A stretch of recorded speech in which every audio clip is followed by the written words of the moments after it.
Welcome to Faith, Reason, and Geekdom. I'm Roger. And I'm Dusty. My brothers and sisters in Christ, join us on Thursdays as we work out these three perspectives in our everyday lives. Well, you know, it's a very interesting time because 1945, this week in 1945, was the first atomic bomb test, interestingly, in a place called Jornada de Muerto Desert near Alamogordo, New Mexico, where the U.S. government has set up the Los Alamos testing lab as part of the Manhattan Project, involving a gentleman named Robert Oppenheimer, who is the father of the nuclear age, the atomic age, should I say. Wow. His movie, a biopic, I would imagine. Yes. I have not seen it. I have not read the script. The only thing I know about the movie is that everybody in Hollywood was signing up to be in it. It's a new Christopher Nolan film, and it opens this week. Matter of fact, by the time this podcast hits, the next day the movie will be opening. So I thought that it would be interesting to look at it from a Catholic perspective, or at least talk a little bit about it. You know, Robert Oppenheimer was the scientific director of the Manhattan Project, and he was not a Catholic. As a matter of fact, he was born and raised Jewish for the most part. However, he really kind of came from a more secular home, and he identified a lot with Hinduism. Interestingly, he even nicknamed his car after one of the Hindu gods. So I find it fascinating that the name of the experiment was called Trinity. They have the bomb they put up where they kind of propped it up ready to drop, so that the experiment, all practical, no CGI, no CGI, real nuke bomb. It's It's for the most part practical, because we know it's a Christopher Nolan film, right? So in any way, the code name, or the name that he chose, was sort of profound to me, and it came from his fascination for poetry, from a poet named John Donne, Donne. Wow. And the name of the poem was Holy Sonnet. There's a line in there that says, "Batter my heart, three-personed God."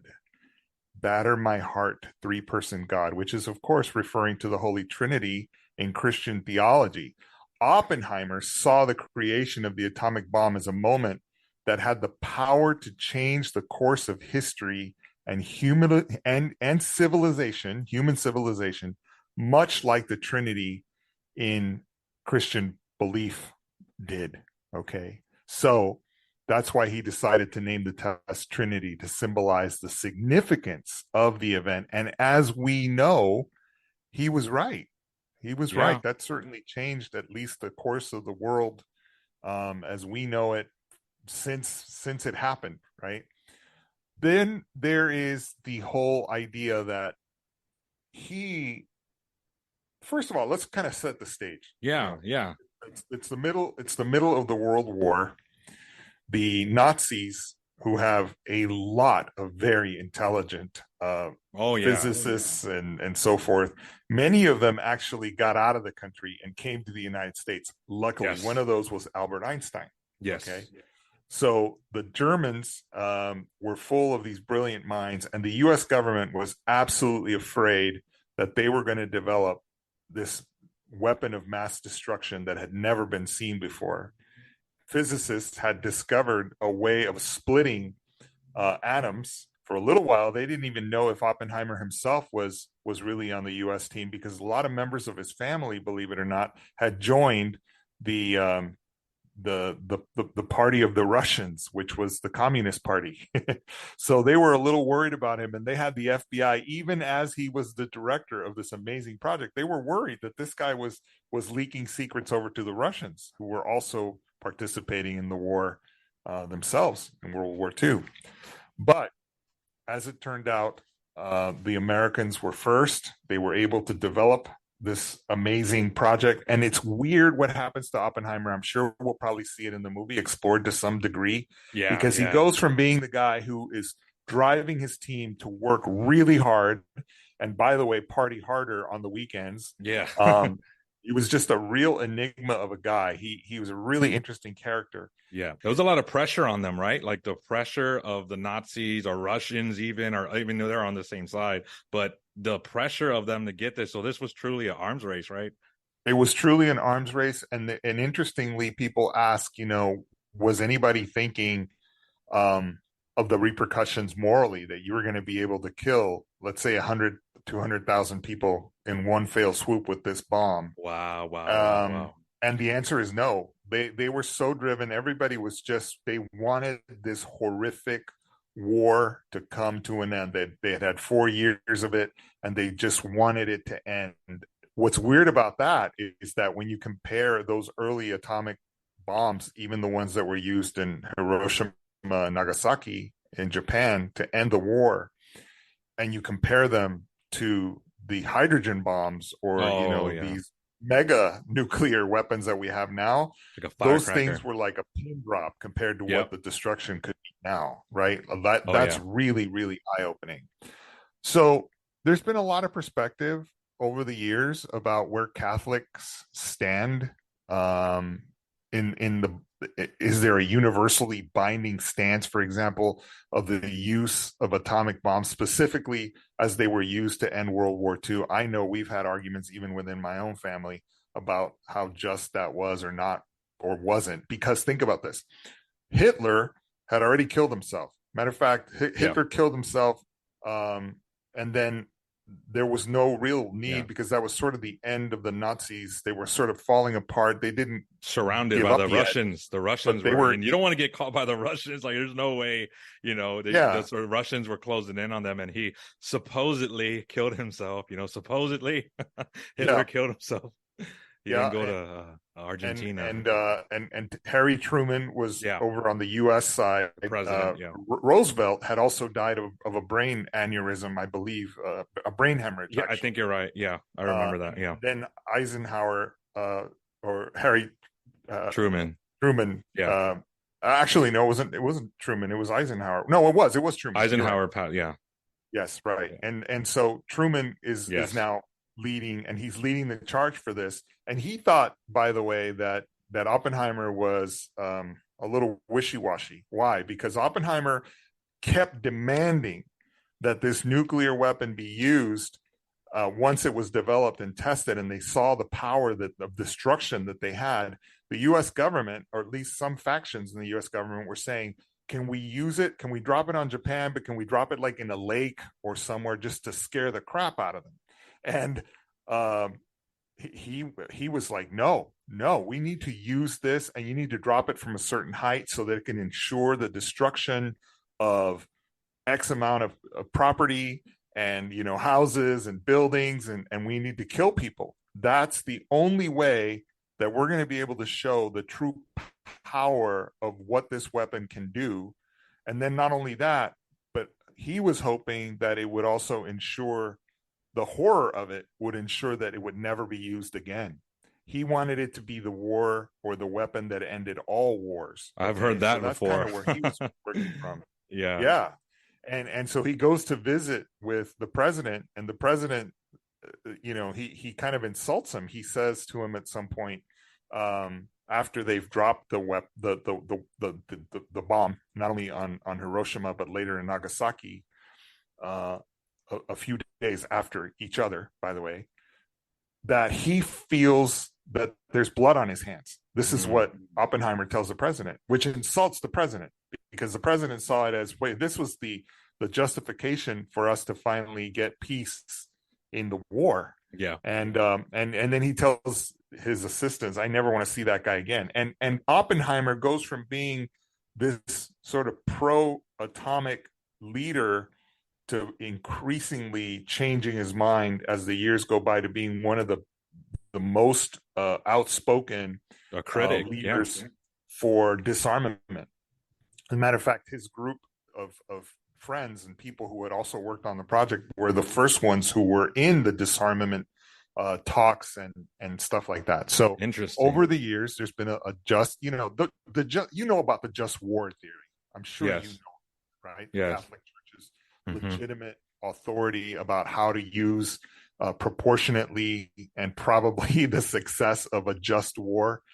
And you've read a lot more than I have about Catholic theologians and scholars and leaders to apply these principles to specific historic events, perhaps even for the atomic bombs in Hiroshima and Nagasaki. But over the years, there's been a range of perspectives within the Catholic Church regarding the use of atomic bombs in World War II. And some argue that it was, yes, justifiable to bring a quicker end to the war and potentially saving a lot more lives in the long run. But others question the proportionality and the indiscriminate nature of the bombings, expressing concerns about all these people that lost their lives and the long-lasting effects of the nuclear weapons use. That's where I fall on, is because there is this debate. And I would say overall, again, this is, of course, some people might disagree with me, but overall, I would say the Catholic Church stands that it was unjustifiable, the bombs in Nagasaki and Japan, it was. And the reason why is because in Catholic teaching, the ends don't justify the means. So that means you can never do an evil, something that's an evil, you can never do it, even if it's going to cause a good outcome. Oh, it's going to be a good outcome. You can never do evil that good may come out of that. Now, and the reason why the church, I would say overall, says that that was unjustifiable is because they're innocent lives. Now, you could say, yeah, it's going to save a lot of American soldiers. Yes, that is true. But remember, they're soldiers. It's a war. Right. And I'm not saying if any soldier or go to war, you die. It's sad. It's life, dignity. Right. That's sad.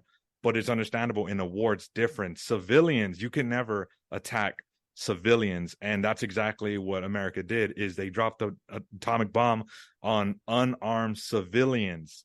This wasn't a military, it was just like a whole military town, and they just, that's different. It's war, right? And just war, I believe in that. And that's why the Catholic Church, even, Iraq and, all the stuff that happened, a lot of it was unjustifiable. It's just not right. War is ugly and dirty, and it's something that has to be done after all else fails, after everything. And I don't feel like they exhausted everything. You're right. Hitler killed himself.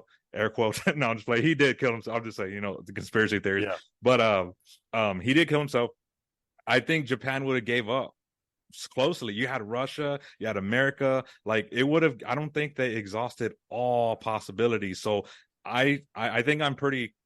I think I'm right in saying that overall the church says that no, it was not justifiable. And every now and then you'll hear people say that. But again, you cannot do something evil that good may come.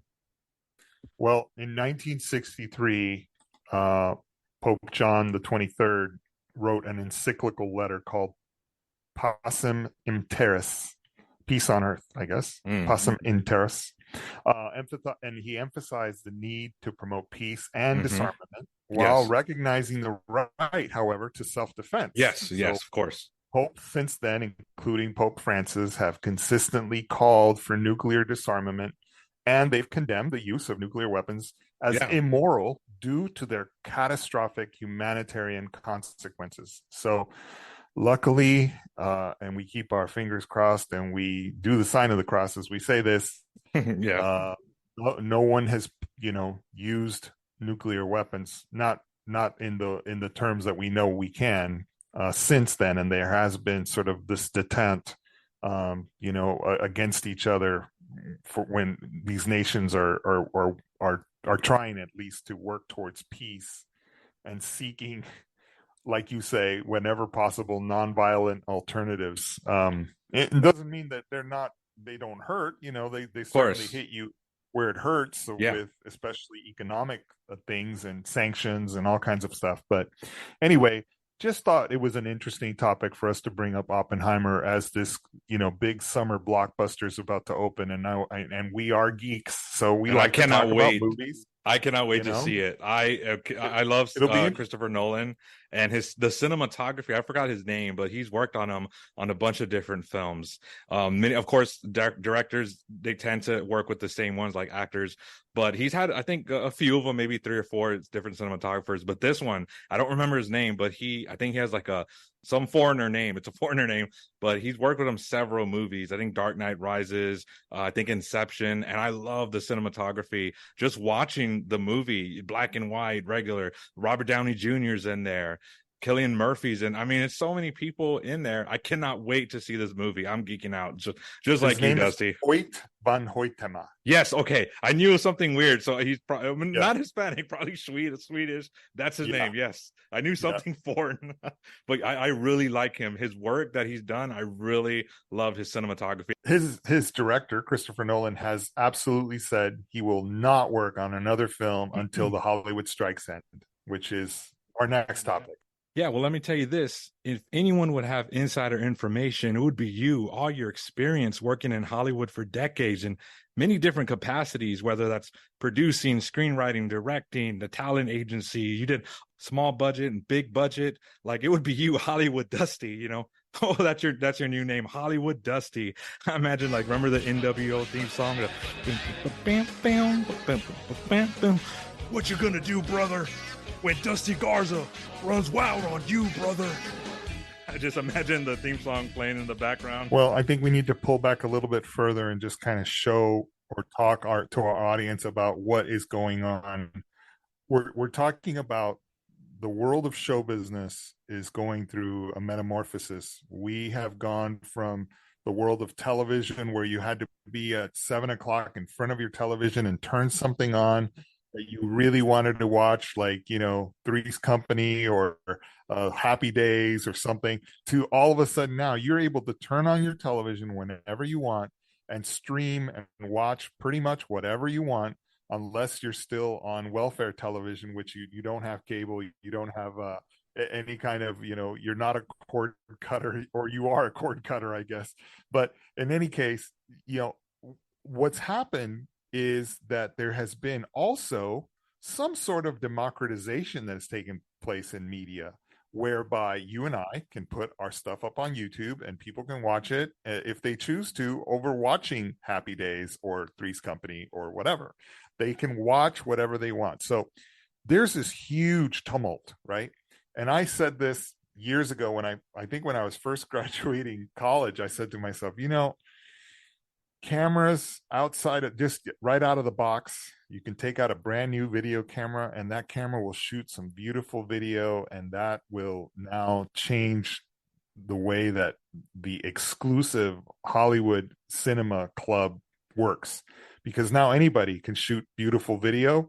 Before, you used to have to know how to set the camera just right and how to manipulate the film and how to develop the film to get a certain picture. Now everybody can do it, right? A kid, and we see it all the time with these influencers and these people on social media. They can shoot anything and have millions of people tune in. Millions. I mean, just unbelievable numbers. Somebody in the 50s, Hollywood in the 50s and 40s would have killed. Oh, I would have killed, when I was first producing here as a teenager growing up in San Antonio. When I was producing, I was 14 years old. Man, if we could have gotten some of the camera quality we have now, incredible. It's beautiful. Anyway, so there's one shift. Now you're talking about a financial shift too, because all of these streamers are not just putting out television over the air like they used to, and you had to sit and watch the commercials. Now they're charging you because you want to watch certain shows. So I know people that pay, hundreds of dollars a month to get their entertainment, to watch all their cable and to get all their streamers. What I mean by streamers is their Netflix, their Hulus, their Voodoos, their everything, So their max is of the pie that they put out, right? So now the actors and the writers are stepping up for screenwriting and so forth. But we have a lot of screenwriters who are trained, who are not trying to cheat, who are coming up with scripts and ideas, and none of this machine works without the actors and without the writers. However, you and I saw the other day these metahumans, and I'm going to start arguing now that we may soon not need actors, because we saw some very realistic thanks to our friend Mauricio, who showed us, who's playing around with all these tools. So, it's a very interesting time. And then on top of all of that, Roger, you have this idea that Hollywood is changing its business model almost on a daily basis. And it's also looking at new technologies that are coming that are about to make entertainment even more immersive than it already is. So, how to justify all of those moving parts and who's going to win and who's going to lose? Well, the thing that everybody's sort of upset about is when you look at the amounts of money that the studio has, times they're just businessmen. And you compare it to a guy who's written the best performing show on Netflix or the best movie in the box office, and there's a huge disparity. There's just this huge chasm between the salaries, right? So what people are asking for is it fair to close that gap a little bit? Now, I'm going to get political here a little bit and tell you that as a member of, at one point, I was on air in Hollywood, in Los Angeles. You had to be a member of the union, the on-air union, right? Which then merged with the Screen Actors Guild, and now they're all sort of together. The union never did anything for me. I had beefs. I had problems with my employers. I went to the union about, they never did anything. They sat and collected my money and the increments of money that were being contributed towards my paycheck to the Hollywood unions. And I've heard this same beef from so many actors, professional actor friends of mine, who say, the union doesn't do anything for us. Oh, I still have a lot of actor friends who are Uber drivers, which would be weird because you just saw the guy on TV and then all of a sudden you get in the Uber and he's driving. So, oh yeah, that's the norm. And as a matter of fact, you just brought up a very interesting point. If you're a member of the union and you're not, quote unquote, working enough, you don't even really get to take advantage of the benefits they give you, like healthcare, right? Because you don't make enough money. So I have a real problem with Hollywood unions from that regard. On the other side, as a producer, I can also tell you that unions have put me through heck because I'm used to, I grew up in Texas, and my first, I guess, my first steps in producing and so forth were not really inside of a union setting. So I was used to doing everything myself or pushing and just getting things done. When you get to Los Angeles, like I did after school, and you were working for a professional television station or studio, you have a lot of rules. You got to take X number of breaks. They got to be X number long. You can't go X number of hours into the shoot before you got to start paying overtime.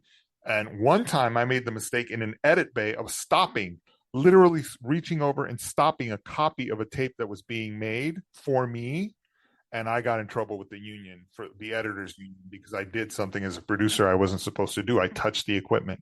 So I have a real, as you can tell, a real soft spot for unions. However, if that's what it takes to unionize and to get better rights for people and to start to get a little more equilibrium as far as, what people are getting paid, then more power to you.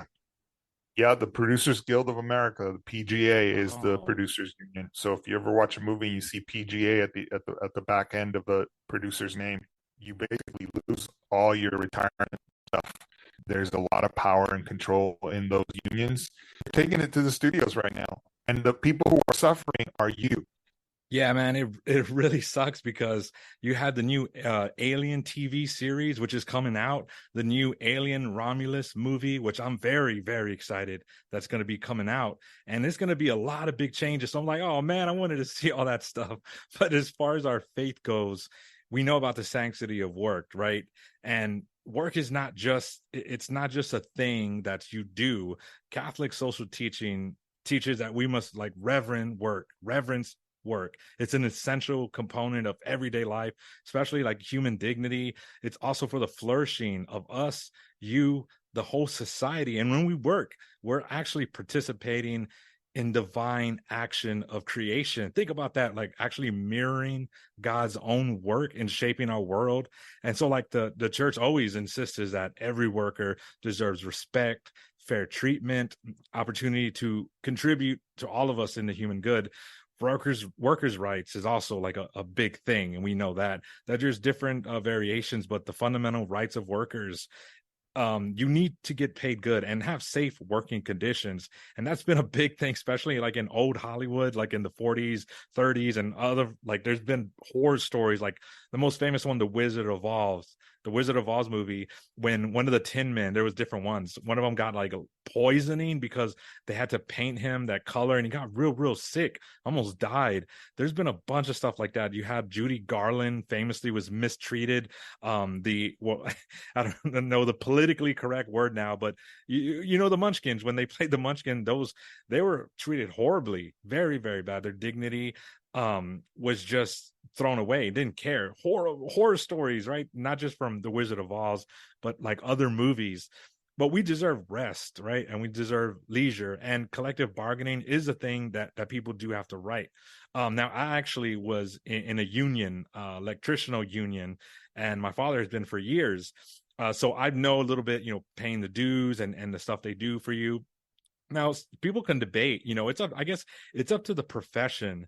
The more specified you are, the more unionized seems like a pretty good thing. But there could be pros and cons to both sides. And I'm sure people have both sides of that. But that was just my little quick experience that I had with that, working in a union. My father's been for many years. So yeah, that's it. And of course, you have to understand that it's okay to negotiate. We should, and I'm not like a CEO bashing guy that says, hey, the workers do all the work, and what does the CEO do? Well, he's the one that put up the money. Don't forget, like, he put up the money, he took all the risk, he should get rewarded more. Well, look, there's a reason why when you go to Hollywood, you go to the studios and they have these amazing, beautiful gates and terrific sets and all these expensive everythings. There's a reason why, because those guys are the distributors, they're the studios, and they're the ones who make money. All the other people, the little guys, are not making as much money, and it's this machine that's been built, right? So the big disparity right now, and the big argument is it fair to ask for a little more equality in the payment in this new world that we live in of entertainment, which hasn't been updated for a while? Based on what's happened in the past and how long some of these strikes have gone and so forth, it may get uglier before it gets better. But this is what happens. This is why your mother told you don't want to go into showbiz, go into law, go to become a doctor. But instead. Again, fair, and this is a very fine line, because it is really a dance. Catholic social teaching says labor unions, like, those can be a vehicle for solidarity and can be a vehicle for social justice, especially skilled workers trying to get their just wage, fair contracts. Of course, like we mentioned, working conditions. So it really is a rhythm to blend. There's a lot of complications that happen, striking, all this stuff that could impact. When we strike, the employee, the relationship, the customers get hurt too.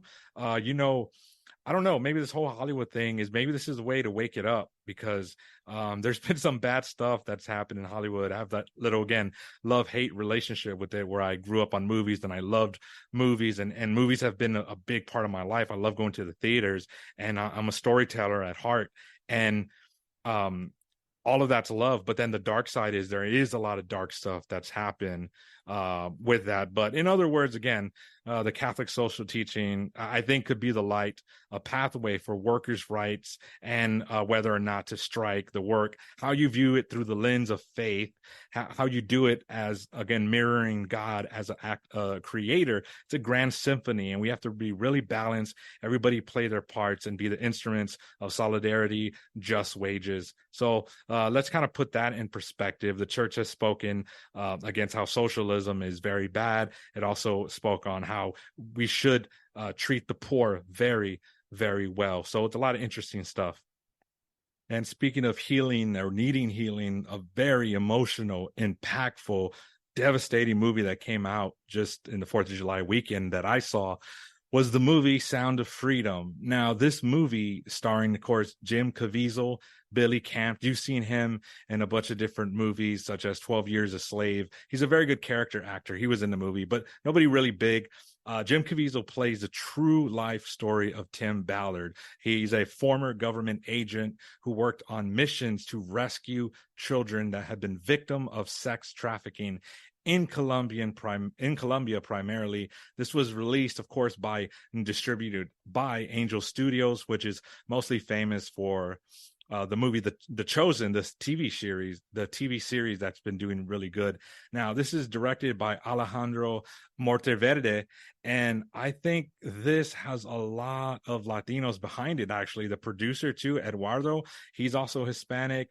You had people, of course, some of the actors are Hispanic. The cinematography by Mr. Gomez was in there. So this had a big imprint from Latino film creators, from the actors to the main producer.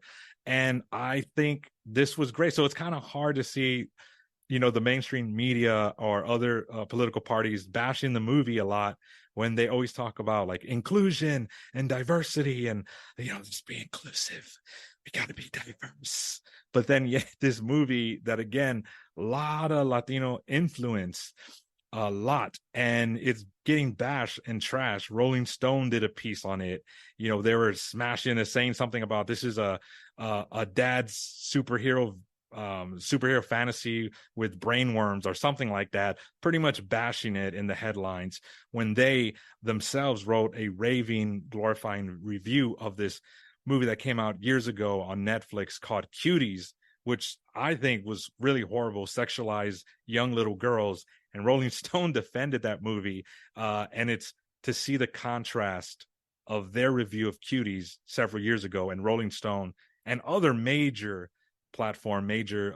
media outlets bashing Sound of Freedom, trying to connect it to human trafficking. I mean, not human, QAnon conspiracy theories and all of that kind of stuff. But this movie was, wow. I mean, so when you see the box office for this movie and how well it's performing, there's something else going on. It's not the actors, because I would argue Jim Caviezel is also more of a television name now than he is a movie name. He hasn't been a movie name since Passion of the Christ. So what's going on, Roger? What did they do different? What's going on? I think there is, well, you've heard of remember the McConaissance? Remember that? It's got Matthew McConaughey. All right. Matthew McConaughey with his McConaissance, and then of course you had a bunch of other people, John Travolta with his Renaissance, even recently Brendan Fraser having his Renaissance with The Whale, his performance, and a bunch of other projects. Well, I think there is a Christian movie Renaissance, and the three I'll point to, the one in the last year or so, have been Jesus Revolution, very well made movie, and Nefarious, very well made movie, and Sound of Freedom. I mean, this is high production value. This isn't cheesy. This isn't cheap. You can barely call it a Christian film. There's only 3 lines about God, really. There was one biblical scripture about the millstone being tied around your neck rather than you hurting these little children, which was a good line. And then, of course, that was the cool line from Jim Caviezel, getting all Jim Caviezel. He's a great actor, but his voice, he has gravitas, and he's like, God's children are no longer for sale, which was like a completely cool line, like reminded me of those old action movies with Schwarzenegger, like Stick Around, and all those different Jean-Claude Van Damme and Steven Seagal, and all those one-liners that they had. That was a great one-liner. Somebody put that on a shirt, a mug, anything. But this movie, again, the acting was great. The cinematography was very wonderful.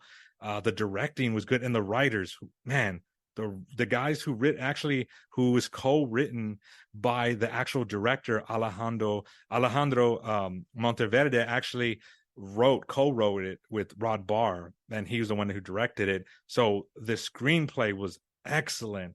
There was a bunch of tense moments. You had one of the main operations on the island scene. That was very tense and emotional and action-packed. There was a little bit of levity, too, because, man, it was hard to get through this movie. This movie, it was tough. It was very tough. It's PG-13, so there's nothing gross and nothing, wild, crazy stuff like that. PG-13, but I had to just close my eyes several times. I just didn't want to see certain things. But again, PG-13, nothing horrendous in there. They don't show anything. But this movie's dark. It's emotional. It changed me. It moved me. to want to do something for the rest of my life about this and support this cause to protect children. And I think every day we need to pray for the children. And this has really affected me a lot. I was tearing up a lot, fighting back a lot of tears. But there actually was a little bit of levity, so I enjoyed that. The script had some levity, had some funny moments. It's action-packed, the tense scenes, the jungle night scene when he's sneaking around. Like, I'm not going to spoil a lot of stuff, but this is a true story, so you guys to look it up. But it was so well done. The tense, like I felt tense, the emotion, the levity, the writing, the directing, the acting. They got perfect casting to be in this movie, and the end message with Jim Caviezel was great. And I really I give this movie a 9. This movie to me is a number 9 out of 10. Of course, not perfect movie, but man, this is as close as it could get. It's not a perfect movie, like I said, but I give this movie a 9. This was incredible. I asked you this earlier. Is this really a Christian movie? Is Sound of Freedom a Christian movie? I can't ask you guys enough to go out, support this, and fight against child trafficking and even human trafficking in general. It's a horrible thing that goes on. That, of course, you had the Jeffrey Epstein where he, mysteriously the 911 call, nobody cares, no journalist looked into that. Of course, the malfunctions, and he just happens to quote unquote kill himself. Nobody believes that. Just too many. The island, we still haven't got a list of who was on there. We still haven't gotten an arrest. This is real, and people are bashing this, which again, Latino movie, very much all over the place. And so the media's trashing this. So I don't think they're being very inclusive, by the way. Very bigoted. I would say very bigoted of them to do this, but they're bashing the movie. So pay attention. The people who don't like this movie, pay attention and keep close contact. But I want to play a few clips from the end message from Jim Caviezel that he had played, because I think it was very emotional and very impactful. Even a sense of fear, which is understandable. But living in fear isn't how we solve this problem. It's living in hope. It's believing that we can make a difference because we can. But I want to make one thing clear. This movie you just watched isn't about me or Tim Ballard. It's about those kids. This film was actually made 5 years ago and wasn't released till now, with every roadblock that you can imagine being tossed in the way. And the names you see here on the screen took a stand, and they made sure this story could be shown to all of you. And now all of you have the opportunity to continue telling this story. We don't have big studio money to market this movie, but we have you, and the baton has now been passed to you. You are the storytellers that can get people to come see this film in theaters. Together, we have a chance to make these 2 kids and the countless children that they represent the most powerful people in the world by telling their story in a way only the cinema can do. For a couple of months, while Sound of Freedom is in theaters, these kids can be more powerful than the cartel kingpins or presidents or congressmen or even tech billionaires. We believe this movie has the power to be a huge step forward toward ending child trafficking, but it will only have that effect if millions of people see it. And just remember this, God's children are not for sale. Very powerful movie, very moving, and I think it's a renaissance of Christian movies, and we need that. Like one of our buddies, Mauricio, was saying, he had some problems with the Catholic podcast that he has. It's like it's too romanticized, and I think what he means by that is storytelling is storytelling, and if you make a good story, make it a good story first, the message will be included. Beauty is undeniable, truth is undeniable, and beauty and truth are hallmarks of God. And if we make a true, artful, good, beautiful, and true story, no matter what genre it is, it's gonna convey the message of God, no matter what. It doesn't have to be explicitly about a saint or explicitly something from the Bible. It's just a human story, and I think we need more real ones. And Nefarious was maybe a little heavy-handed, yeah, of course, more of a Christian-y movie, but still different enough for me to consider this different from the stuff we've seen in the past. Nefarious, you guys should check that out too. Really enjoyed it. It was really good. The acting did it for me. I mean, the acting was top notch. It was incredible. Should have been Oscar nominated. That's how good it was. But and then Jesus Revolution, of course, obviously, right? Jesus Revolution. But it was, if I'm not mistaken, all three movies were PG-13. Maybe Nefarious was rated R. I'm not too sure. But Jesus Revolution wasn't your typical. Not that you have to have bad language and stuff like that and graphic. I'm not talking that you have to have that, but it didn't shy away from drug use. It didn't shy away from debauchery. It didn't shy in a decent, tasteful way. It didn't shy away from these horrors of sin and redemption. It didn't. And I think that's what I like about it. Like one of the great Catholic authors, or even American literature authors, one of the best woman ones was, there's this line that she has to, like, I'm going to mess it up, but to the blind in death, you must draw large, startling figures and shout, and I think Flannery O'Connor had said something like that. Flannery O'Connor, great American author. She wrote many books. Some of the famous one is Parker's Back, Good Country Folk, Good Men Are Hard to Find. There's a bunch of different ones, and she's very, I would say, the Martin Scorsese of English Catholic literature. Her stories have been described as grotesque. They're dark. They're not something you would typically say as Christians. And I think if we just make good art, we should get away from that stigma of being cheesy and being like this or that. Not that those movies don't have a place. I think they do. But this renaissance of the Jesus Revolution, where a secular person could watch Jesus Revolution and definitely Sound of Freedom. Like I said, you could barely classify this as a Christian movie. This was distributed by Fox at first, and then the deal fell through, and then Disney bought Fox, and Disney sat on it, bought them out. Took years, again, like I said, 5 years. So this is only because it's distributed by Angel Studios, who is a Christian production company. That's the only thing. Other than that, they mentioned God 3 times, and it's just a good it's actually an action thriller. It's really an action thriller, and I love this movie. It's great. It's incredible. It's difficult, but you guys have to endure this. Spread around the good news for this. And again, watch the other movies too. The performances, Nefarious was a horror. I tricked my kids. Like, this is a horror movie. Check this out. No, it's a horror. It's about dynamic possessions and all this stuff. And I tricked them into seeing that. They thought it was okay. They didn't love it, but I tricked them into watching it because I was like, look, it's a horror movie. But these three, I would say, definitely have separated themselves from the pack of the stereotypical nice. Christian movie. Nice. All right, so we got multiple ways we can go. We're running out of time, but which topic would you like to go to? Do we want to do our Ask a Catholic Geek question this week, or do we want to do the Ephesians controversy, which both are kind of interesting? Well, Roger, before we run out of time, we got to talk about Ephesians 5, verse 22. This is often the subject of debate and interpretation due to its wording. This is the phrase that says, "Wives, submit yourselves to your own husband as to the Lord." Between women and men, where they are subordinate to men. Yeah, so let's get into this. Ephesians chapter 5, 21, verse 28. Now, of course, like as soon as you said that verses, a lot of men's ribs are bruised right now as we speak. A lot of eye rolling from the wives. But I think it's good to talk about this, and especially because there's been a lot of stuff going on. The Father Mike Smith thing that he did several weeks ago, people kind of defending and attacking him.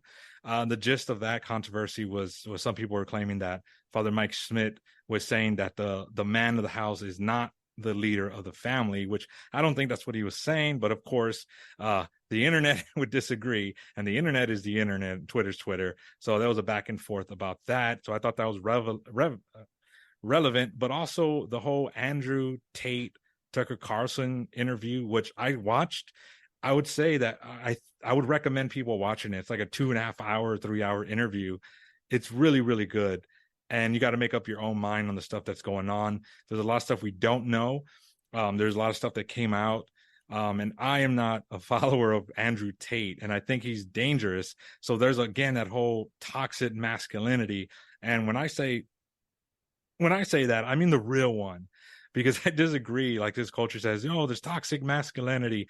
I disagree with what they think it is, but I do agree there is a version of that, but that's not what most people say when they talk about toxic masculinity. Boys are doing worse than they've ever been. Schools are mainly designed for girls. They're not really fitted for men. Men's suicide rate is high, way higher. We're more victim of violent crimes. There's a lot. Men aren't doing good. Men are not doing good. They're more lonelier. They're all this stuff. There's horrible statistics that you could read, and there is a problem that's going on. There is a feminization of men in churches, in public area, in media, in all aspects. But I think Andew Tate does a good job of recognizing these, but his solution is horrible. It's horrible. I would suggest nobody follow Andew Tate. It's pretty much make as much money as you can, be fit and physically top condition, sleep with as much women as you can because you're top dog. Like that's pretty much it. The problem with that is what happens if you have a disease?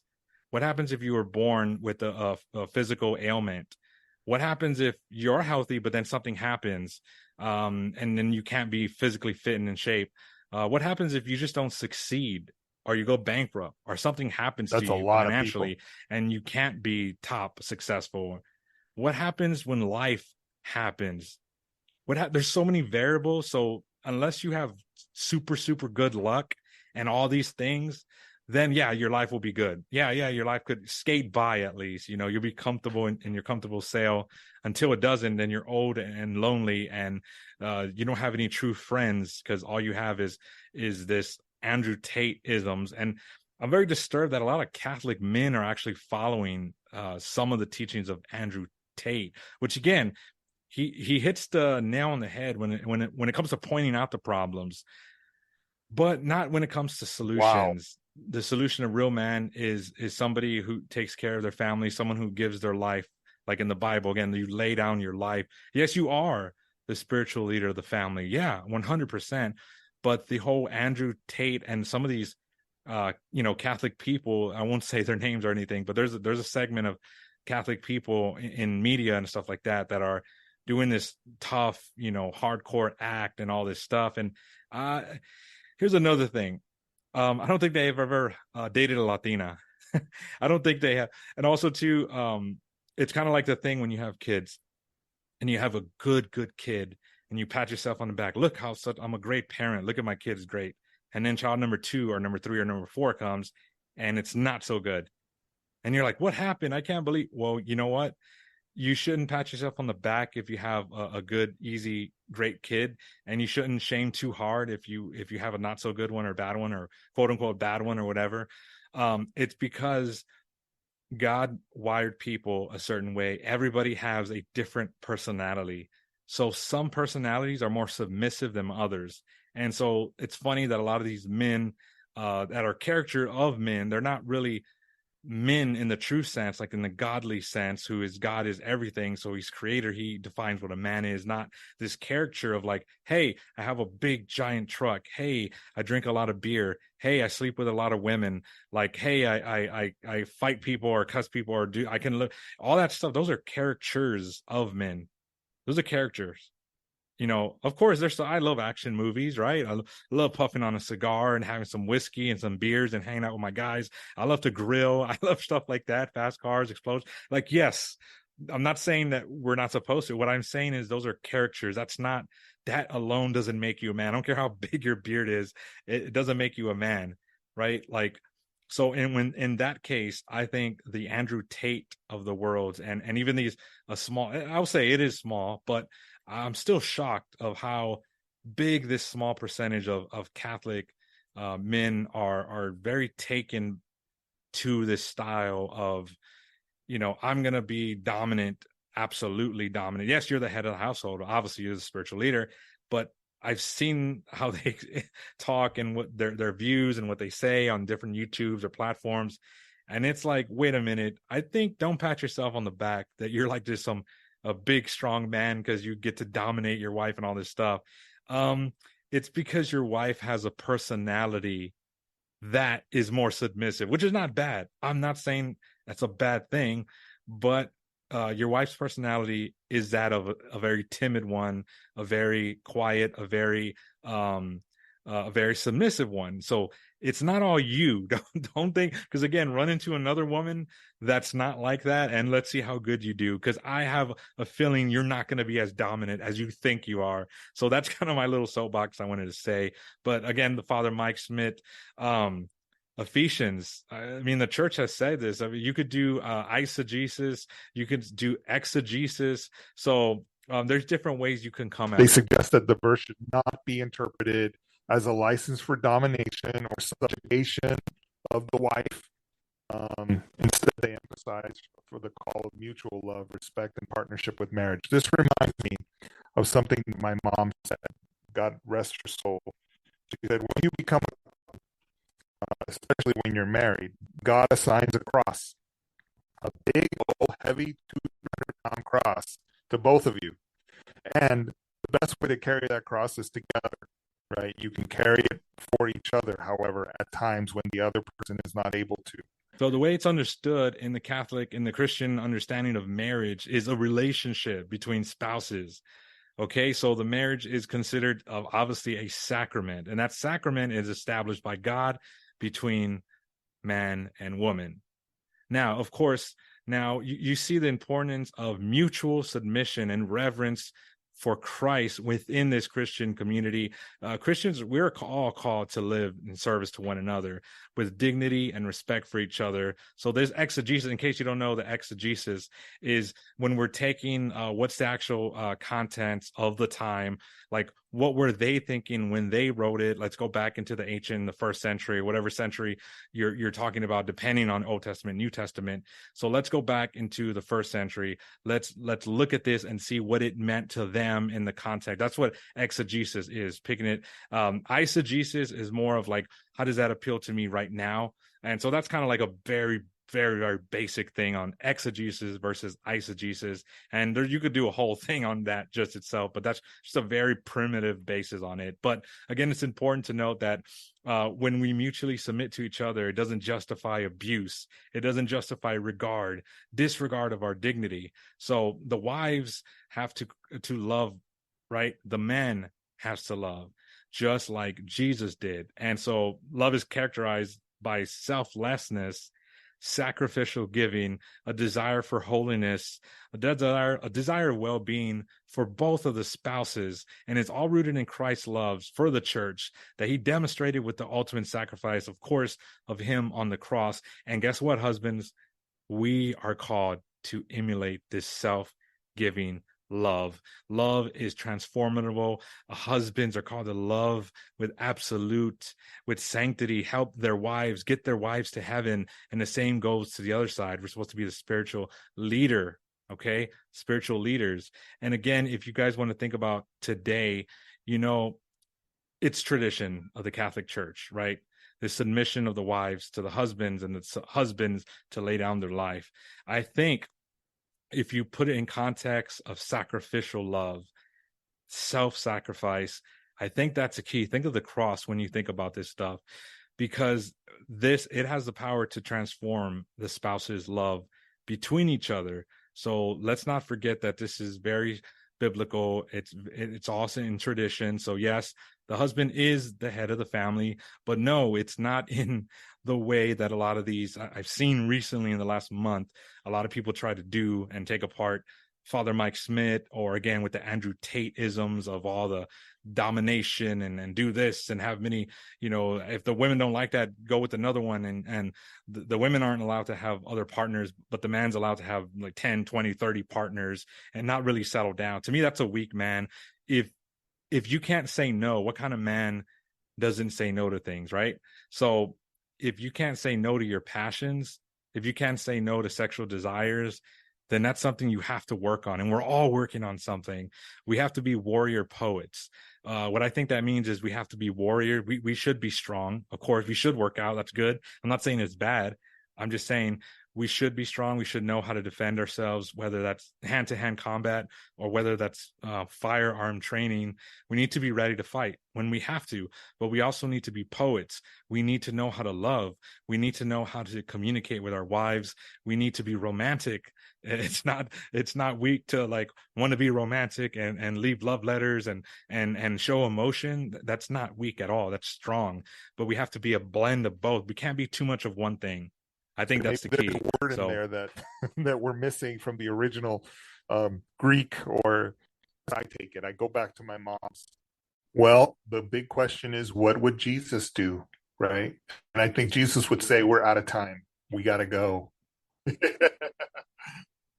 We could just go on and on about this controversial. This has been Faith, Reason, and Geekdom podcast. Once again, please subscribe us. People are finding this podcast. People are sharing it with their friends. Go ahead and join this community that is more about listeners, and you guys are family. So once again, we are analyzing pop culture through a Catholic compass. God love you. And I'm Dusty. God bless you guys.